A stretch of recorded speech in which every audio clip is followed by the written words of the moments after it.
Our story begins with a girl named Christy, who in 1989 comes home after winning her first boxing match.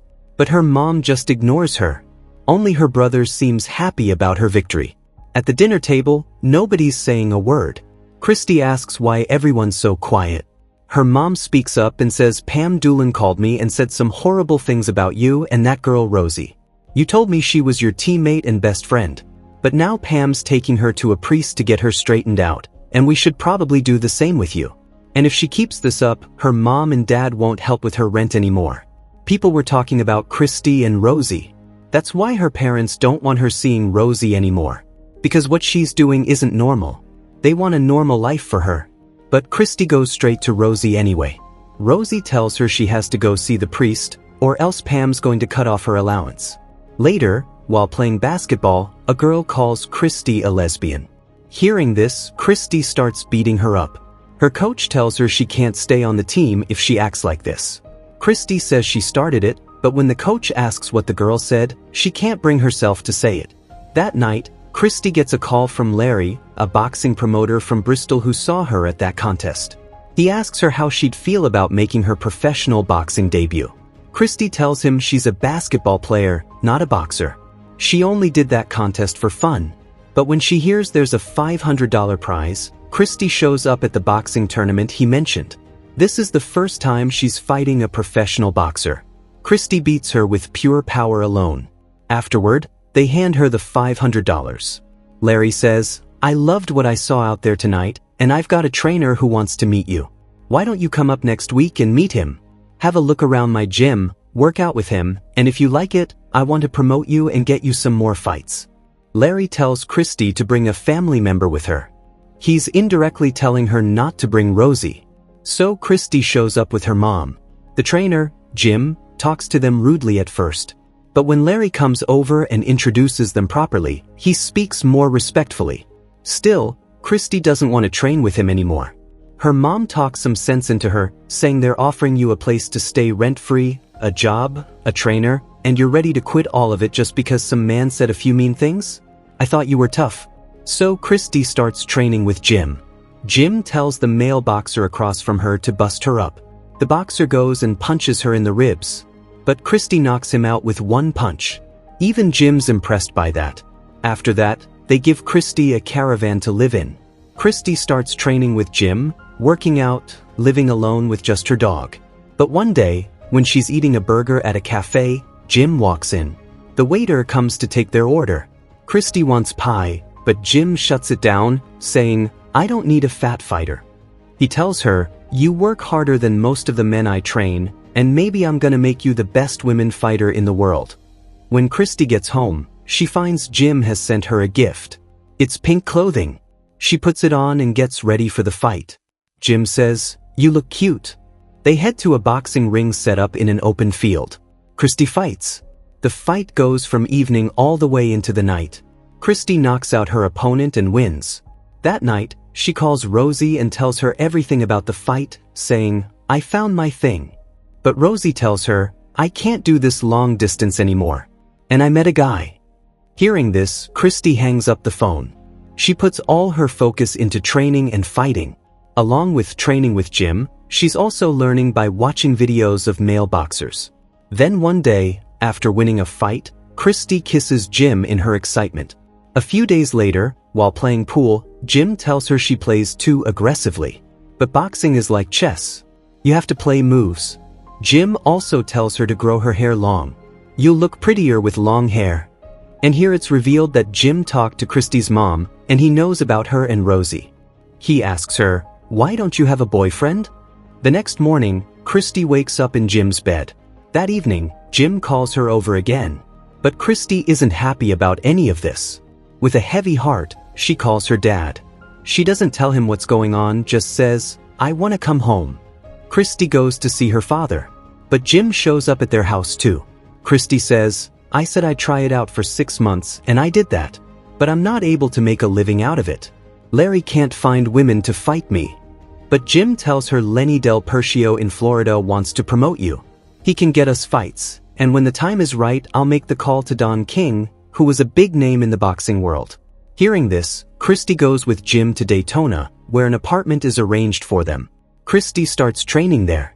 She starts fighting in matches. She's knocking out her opponents one after another. Everything's going great when one evening, she gets a call from Rosie. She wants to meet Christy. Jim overhears this conversation. When Rosie and Christy meet up, Rosie asks her about Jim. Christy tells her, "My mom loves him." On the other hand, Rosie's relationship didn't work out. But then Jim shows up, saying, "I need to talk to you." He asks what Rosie's doing there. Jim had already called Christy's dad and told him he's afraid Christy might be gay. And because of this, she could lose her family. She could lose her trainer, who can call Don King when she's ready. Jim tells her, "Look, she's your past. But your future is with me." Jim proposes marriage to Christy right there. Christy tells him, "Okay, but just get up." The story jumps to 1995. Christy asks Jim, "What if I did a couple of shifts a week down at the drugstore?" But Jim refuses, saying she needs to box, not work. They're struggling with money because Jim doesn't have a job besides training Christy, nothing to pay the bills with. Jim gets angry hearing this. He says, "I told you what you could do to make some more money, but you don't want to do it because you're too good for it. So why don't you stop nagging me about the bills?" A short while later, Jim and Christy arrive at a motel. There's an older man there. Jim takes money from him, and Christy boxes with him. But this isn't regular boxing. This old man is touching Christy under the guise of boxing. And Jim just stands there watching it all happen. After Christy wins a boxing match, a man named Jesse Robinson comes to meet her. He says, "We need to get her out of here, and she needs to meet Don." So they head out to meet Don. Jim meets with Don, but Don flat out refuses to recognize him. He meets with Christy instead. He asks her, "Why are you fighting, Christy?" Christy says, "I'm good at it, sir, and maybe you can help me make a living out of it." Don's excited about Christy too. She hands him a tape, but the tape won't play. Don says, "Keep it. I'll watch it later." So Christy starts showing him her skills live right there. Don's thrilled by what he sees. A coal miner's daughter who fights in pink trunks? I love it. He's ready to sign Christy. He'll give her 5 6-round fights, $5,000 per fight. Don King introduces Christy as the coal miner's daughter, since her father works in the coal mines. Christy thanks Don King and says, "It's an honor to be fighting on a Mike Tyson undercard." She says, "I don't expect people to be tuning in because I'm the first woman or whatever, but because I'm the best and I can fight." On fight day, before the fight, she's incredibly nervous. Don King comes over and says, "Make this a good fight and don't let me down," which only makes her more nervous. When her mom tries to say something, Christy gets up and goes to the washroom. She's scared about what's going to happen next. She can't stop her hand from shaking. Jim reassures her, "You're ready, you're prepared. Just treat it like any other fight." During the fight, Christy seems to have the upper hand on her opponent. She lands a punch that gets the crowd cheering. But the fight doesn't end there. Her opponent punches Christy, and her nose starts bleeding. The fight goes the full 6 rounds. Christy's clothes are soaked in blood. Nobody gets knocked out in 6 rounds. After 6 rounds, by unanimous decision of the judges, the coal miner's daughter Christy is announced as the winner of the fight. Everyone's overjoyed. After all this, Christy has a house in Florida. Her interviews are on TV. Christy's bloody nose turned out to be very lucrative for her. She's the first woman boxer to ever appear on the cover of Sports Illustrated. Christy presents herself not as a feminist, but just as a regular wife who cooks, cleans, and happens to knock people out for a living. She's getting more popular with every fight. She and Jim open their own boxing gym together. Before her fight with Lisa Holwing, she tells Lisa, "You're looking nice, but when I'm done with you, you're gonna be so ugly that not even your girlfriend's gonna recognize you." In their fight, Christy wins again. She takes this fight too. Afterward, she says in an interview, "I'm not getting paid enough." One morning while jogging, she starts talking to a neighbor. Jim's watching this from the window. He gets angry at her even for this. He'll spar with Christy today. Christy says, "That was our neighbor. I was being polite back." While sparring, Christy asks if he's talked to Don. Jim says, "I'll handle it." And here it's revealed that Christy said that not getting paid enough comment because Jim told her to, and his contract with Don King still hasn't been renewed. Christy tells him, "You need to call his office." Jim punches her and knocks her down. Their other training partner comes over to help Christy up. Christy has a meeting with Don King. He gives her a fight too. But at the same time he says, "I like you, Christy, but if I ever hear you talking smack about me to the press again, there ain't gonna be no more fights." He says, "You think you make the world turn, but one day you're gonna wake up and realize that it turns just fine without you." And that's exactly what happens. In 2003, Christy's fight gets set up with Laila Ali, who's being called the new face of boxing. Christy tells Jim, "Maybe we could bring in a co-trainer who can train me with you for this fight. Take me to the next level." But Jim doesn't like this co-trainer talk. He says, "Do you want me to call off the fight? 'Cause you're not at the next level." Christy says, "We were all talking about it." Jim asks, "Who's we all?" In anger, he starts beating Christy. The next day, Christy takes out all her anger during sparring. Jim says, "You need to spar with someone better," and so he'll arrange for Lisa Holwine to spar with her. Christy's buddy Big Jeff pulls her aside. He can see the bruises on Christy. He asks her, "Are you okay?" Christy says yes. Big Jeff tells her, "Christy, if you ever need anything, I'm here." Christy says, "Yes, I know," and gets up to leave. After that, Lisa Holwine comes to spar with her because she needs the money. They spar together. They train together. But one day, when Lisa tells Jim, "I'm worried about this fight, 'cause I'm bigger than Christy, and Layla is too big for me," Jim says, "Christy can beat her if she keeps her head right and her attitude. And now is probably the time for you to leave." Jim kicks Lisa out of there. Before the weigh-in, they stuff extra weight into Christy's clothes so she can match Layla's weight category. But in reality, Christy's much lighter than her. She's getting nervous, saying she should be fighting Lucia Rijker. But Jim says she's small time and you're big time. The fight between Layla and Christy begins. As soon as Christy takes one hard punch from Layla, she starts feeling dizzy. She tells Jim, "I'm feeling dizzy," but Jim doesn't listen to her. Because of the dizziness, Christy feels like she's on a slant. She can't fight back.